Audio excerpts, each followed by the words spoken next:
Assalamu Right. alaikum, Sania. How are you? Walaikum assalam. I'm very well, thank you. Very good. Okay, so tell us about yourself, about your education, and what do you do nowadays? Mm.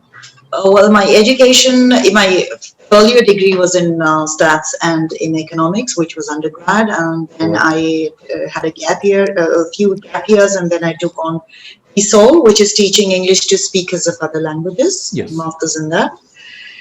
And I have about 25 years of experience teaching, starting from young learners as young as 3 years, Mhm. and moving on to executive groups, which were, some of them were older than me.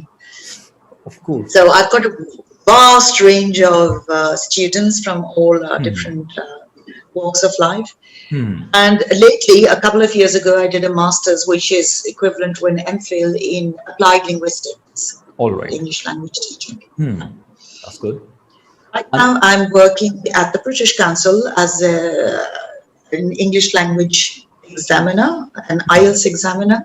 hmm. So I test English as an international language. All right. And I also work at LUMS at the School of Education, where I'm teaching the MPhil's academic writing That's and wonderful. general writing support. Yeah.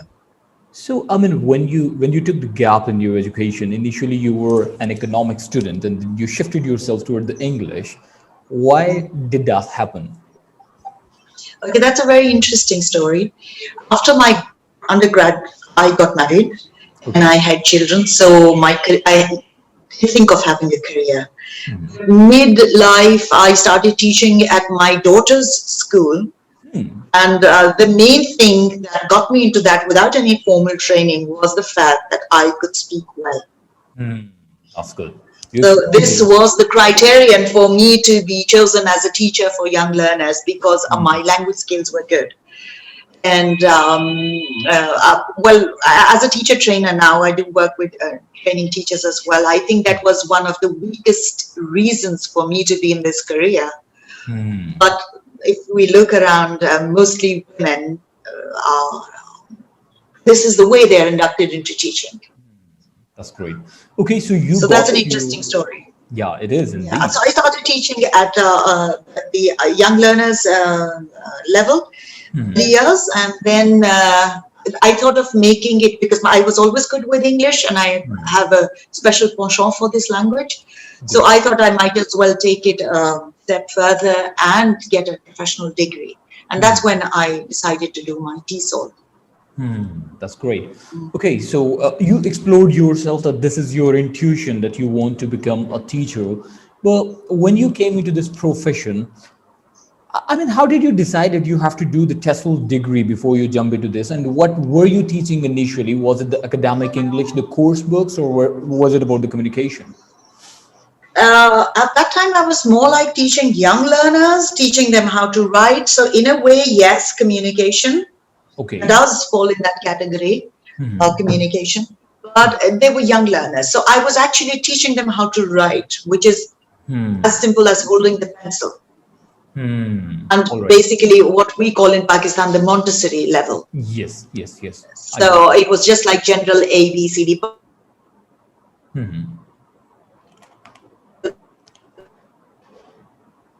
My earlier education was in a convent in Karachi and then in Lahore. Then I also lived in London for a year, a little over a year as a young girl. And I've traveled widely and extensively. So I think all that, give me this impetus. And basically, I like teaching. Now, your question is related to communication. Now, one of the best skills that a teacher could have is communication. True. That I wouldn't say that that's only related to the use of language. It's also how you use the language, where you have an awareness of your audience, where you know how to change your style according to the need of your audience. And over here, audience, I would say, would be the persons you're talking to, receivers of your message, and also people, if you're writing something, people who read your work.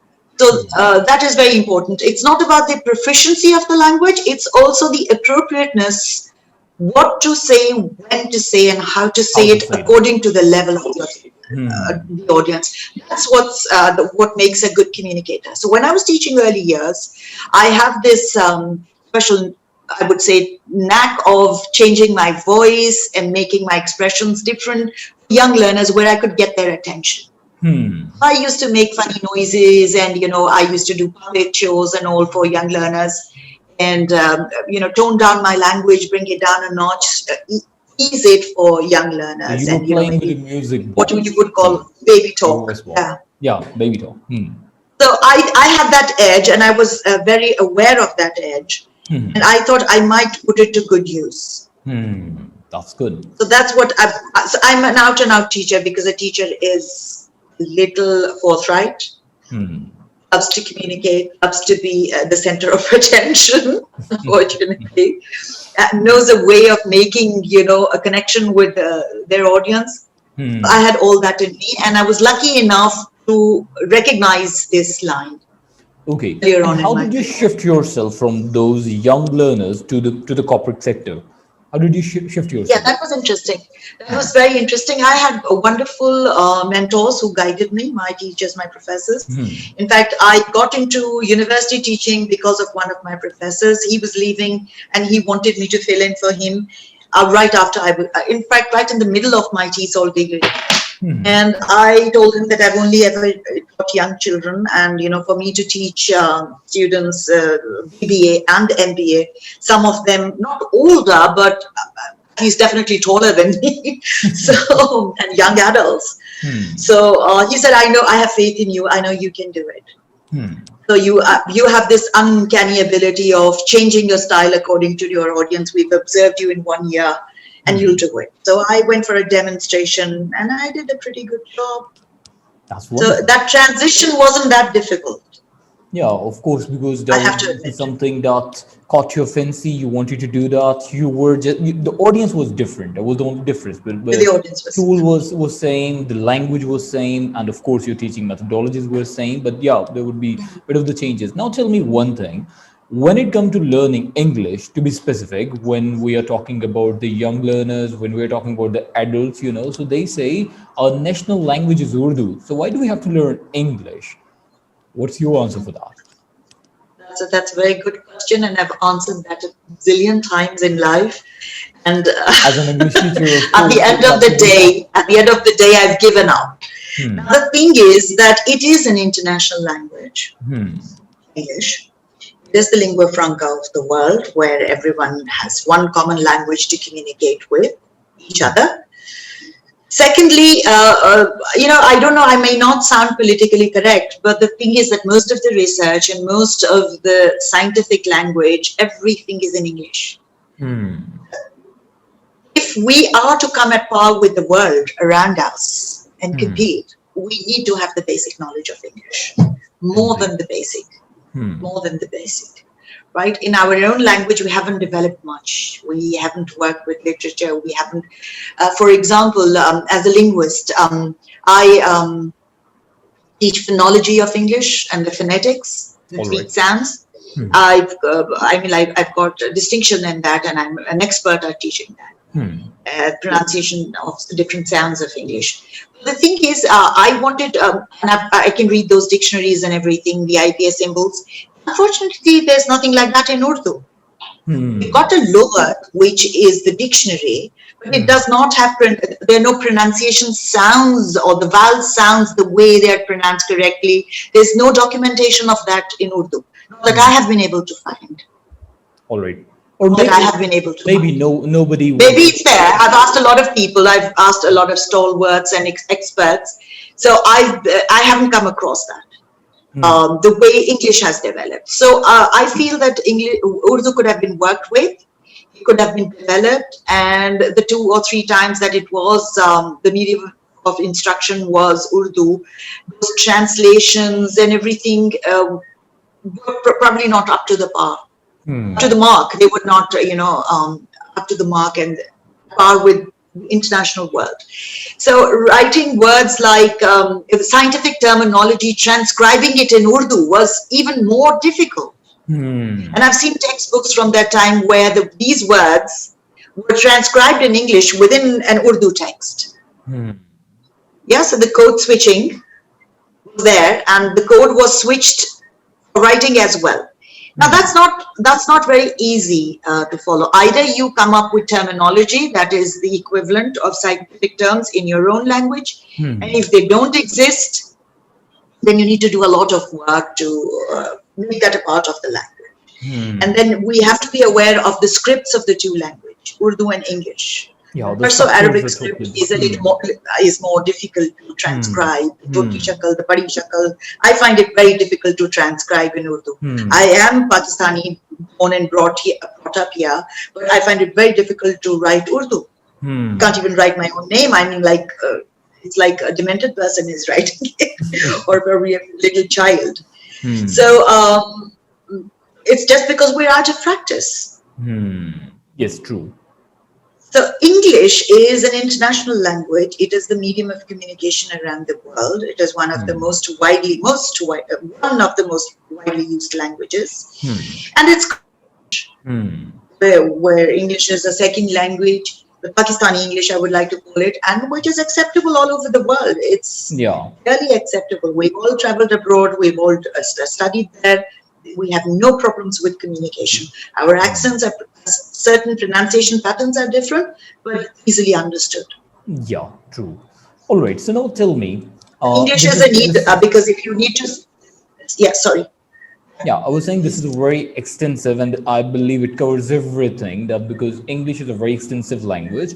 It's a very broad language, and every nation I believe so has worked on this language, and eventually it has so much depth into this. It's more like a notion now. But when we talk about Urdu, so we are just on the refusing side. We are only on the blaming side that we don't want to learn English, might be, but we are just not working on the Urdu.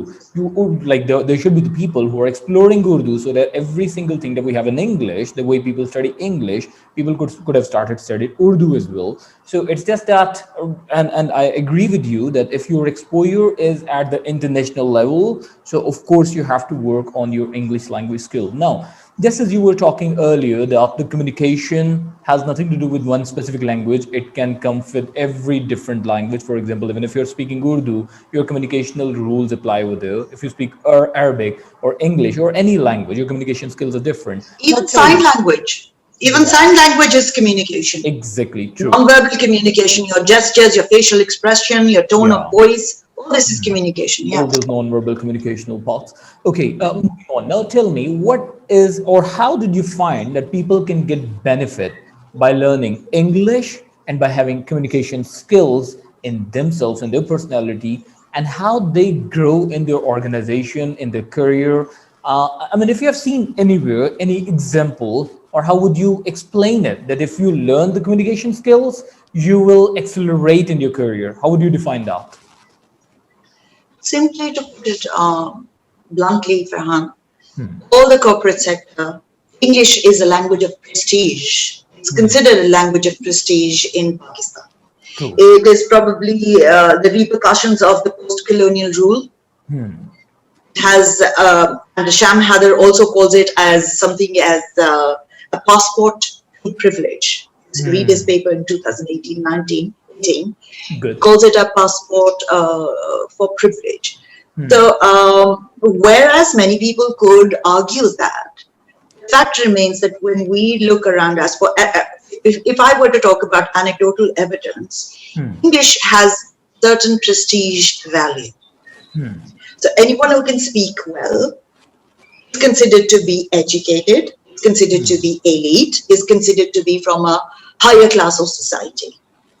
And of course, well, you see, the language of medicine is in English. The language of engineering is in English. The language of business is in English. The language of your judiciary is English. The constitution is in English. So all the computers, IT.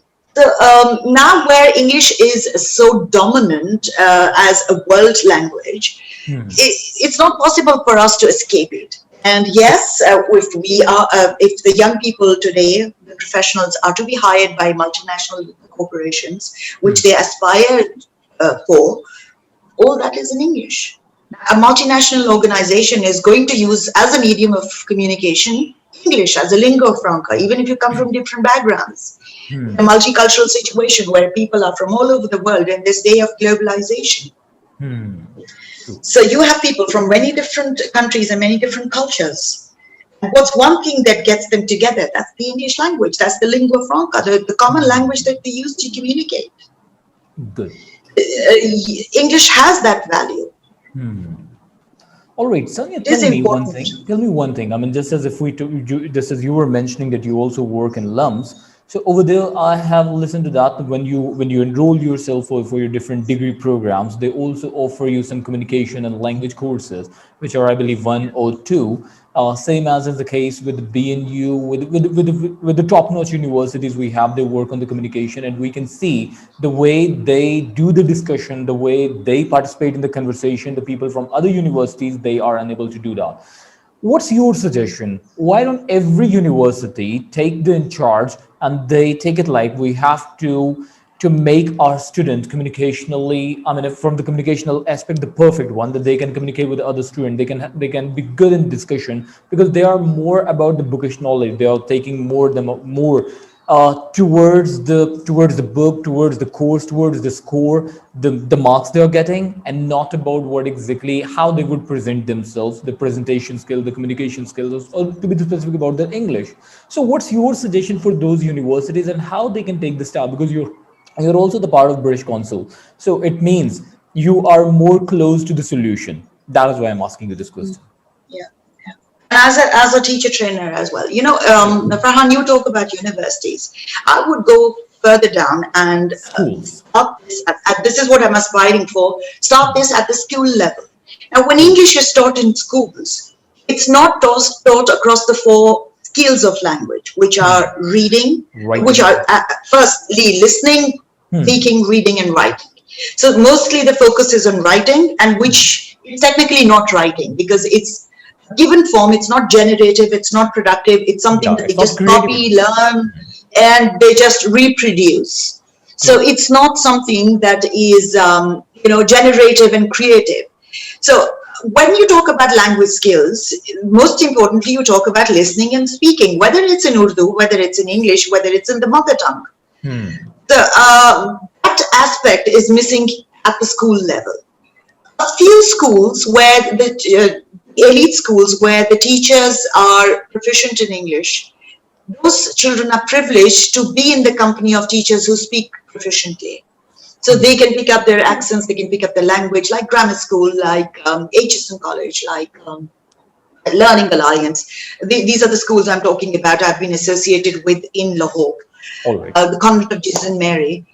These schools do a better job because the students get to listen to the teachers and then pick up the language from them, or probably they have a home language which is partly English because they hail from privileged backgrounds. But generally, students are not given enough practice and enough teaching of listening as a skill and speaking as a skill. True. There's a method in which these skills are taught. They're completely ignored in the Pakistan context. So yes, when you talk about the other universities taking it on and making these children proficient, it does not come in at the university level. I feel it should start much, much earlier. True. So that English is a second language in And Pakistan. Yeah. I don't see any college who is also providing the language classes. And if we come a bit more downside, which would be the schools, so there are only few schools who are iconically working on the English language, on the communication skill, but not in a very the way it Very should few. be. Yeah. So Very few. Yeah. how can we start this? I mean, how can they start it? What could be the baby step? How every school, or how can we give them this exposure that they have to work on the English? They have to work. I mean, along with the mathematics, along with the reading and the writing skill, they also have to work on the listening and the speaking side. So, what would be the baby step to develop this mindset in those schools? Well, the first thing that I'm going to say is teacher training. All right. You see, I had very good language skills when I started teaching. That does not guarantee that I'm going to be a good teacher of the language. True. You see, because there are certain methods, there are ways. And for that, I did my master's in TESOL, how to teach listening. Now, before I took on this course, this program, the MA program, I didn't even know that listening is a skill that needs to be taught. Just took it for granted because I was in a I was in a native speaking environment. My parents were, my father grew up in England. He was was educated there. My mother was proficient in English. So it was a second home language in my home. And then I traveled and lived in England. So for me, I never realized that I need to, learn English as a listening skill. All right. I just acquired it. But then, yes, as a second language, it needs to be taught in an environment where it is formal and there are ways and methods of doing it. And that is why English language teaching is different from a master's in English, which is English literature. There's a wide difference. And now the master's program, the MA English program, which is literature, has one module, which is English language teaching. Thankfully, they have introduced it, but it's still not enough. So the first thing that we need to do is create. Farhan, I would kind of disagree with you when you think when you say that people don't give importance to English. Everyone wants to learn English. True. Everyone wants to speak English. True. By and large. It's a great right? Yeah. So any and everyone would like to be proficient in English and like to speak, fluently and comfortably. But just be able to, just having that desire to do that is not enough. They'll have to put in some effort, and yeah, they will put in an effort when they see a channel through which they can realize that dream, that aspiration that they have. Now, those channels are missing. Those channels are missing. Or maybe they are too few. Yeah. 15, 20 language centers are not going to work. You see? We need plenty of those. So at that level, and when you have a gap of about 10 to 12, 15 years, not speaking in English fluently, students come in at the university level, say after about 12 or 14 years, 12 years of education, and then they're in a situation where they listen to English all around them, and they can't produce. They might understand most of it, but they can't produce. They are shy, they are hesitant, they're underconfident, whatever the reason, probably. But you see, I think it's being a little unfair them as well. And in LUMS and in other universities, you have lots of outreach programs where students from all over the country, because they believe in diversity and inclusion, and that is the way it should be. So when people come from various backgrounds, from the rural areas or from far-flung cities or smaller districts, they're in direct competition with these people, and then they're reticent, they're shy, they may be very, very competent, but they just need that confidence to, let them know that it's okay if your pronunciation is not 100% correct. It doesn't matter as long as your meaning isn't ignored. Yeah, and I tell them, because when I teach my students, I tell them that I'm an IELTS examiner and we examine. I mean, like, please don't publish this part. I'm not allowed to disclose my my position as an IELTS examiner. So please make sure this does not into public knowledge. All right. But the thing is that it's as long as meaning isn't hampered. Very important. So when I used to teach spoken English, I still do at times. I love doing this. A lot of students come up to me and they say that they want to speak in the American accent. I say, why? Why on earth do you want to speak using the American accent? Why? You're not American. You've not grown up there. You're not living there. Why would you like to? You're not an American. Why would you like to speak like an American? True. Because it sounds cool. It sounds cool, but that's about it. These fallacies, need to be removed. They need to be dealt with. We need to work massively and extensively. I really appreciate the way you initiated your answer by saying that we need to work on the teachers. We need the teachers training because teachers are those funnel through which every student has to pass through. Now, my question is, in your opinion, how teachers take these teachers trainings and how institutions take these teachers training? Or are they I prefer not to answer that question because if you publish this interview, a lot of my trainees will be offended. Uh, as in any training program or as in any teaching program, there are good students and there are bad students. Now, for me, the term bad student doesn't exist. All right, good. It's just that every A student very is good different. approach. Yeah. Good. Every student is different. Everyone has a different style of learning. Unfortunately, when teachers make the statement that he or she is a bad student, they're not aware of the needs of that learner. Sometimes those learners are in programs that they don't want to do, in the streams that they are not fit for. Because in Pakistan, the general trend is either become a doctor or become an engineer or do your MBA. That's it. So these are the general trends, but we don't know what exactly are the fortes of these students or these learners. Parents are unaware, teachers are unaware, streams, there are certain evolved teachers and institutions who do recognize this talent, but very few, too few for the population of Pakistan. So when we say that this student is a bad student, it's just a generic statement that has no value for me at all. Good. Good. Right? Because All it's right. just that we haven't been able to approach them and clarify their line of interest. Where the theory of multiple intelligences, which is pretty old, but I still live by it. Howard Gardner, he talks about the different types of intelligences people have. It's not just linguistic and mathematical or logical intelligence. Different types of learners, kinesthetic learners, visual learners, auditory learners.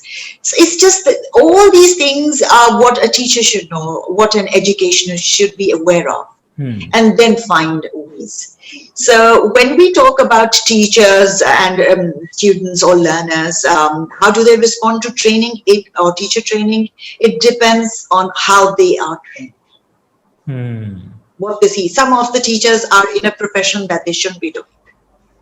They don't have a passion for it. They don't have any zeal for it. They're in it for money. They're in it for social pressure. They're in it for probably their home pressure, their financial, their family pressures, whatever the reason. They shouldn't be there. And such people would not probably be able to do justice to the program that they're enrolled in. So, Farhan, to answer your question, I don't think I can answer it because it's too broad. There are too many issues that are a part of it. Yeah, but people who want to learn, who are enthusiastic about that particular stream, I've seen them respond very, very positively. It's heartening. But still, even if you do not answer my question directly, we have got your answer, by the way. Okay, yeah. Okay. Well, Okay. it was really lovely talking to you, and we have explored very well, and you have answered most of the questions in a way the way we were looking for.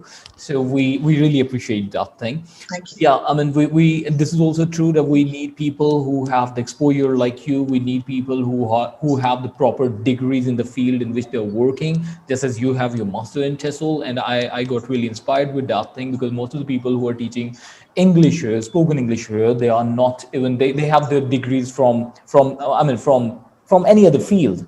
It's just that they want to do it and that's why they're doing it. They should themselves get trained first. And I believe the English thing is not only, or the communication, the speaking and the listening thing is not only for the English teachers, it's for everybody. Because what we are doing in the education system, we are just we are just providing trainings to our student how they can work in the work life.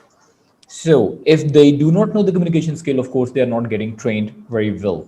So now we have explored it very well. Thank you so very much for your time, Sonia. It was really lovely listening to you. It was really lovely to have conversation with you.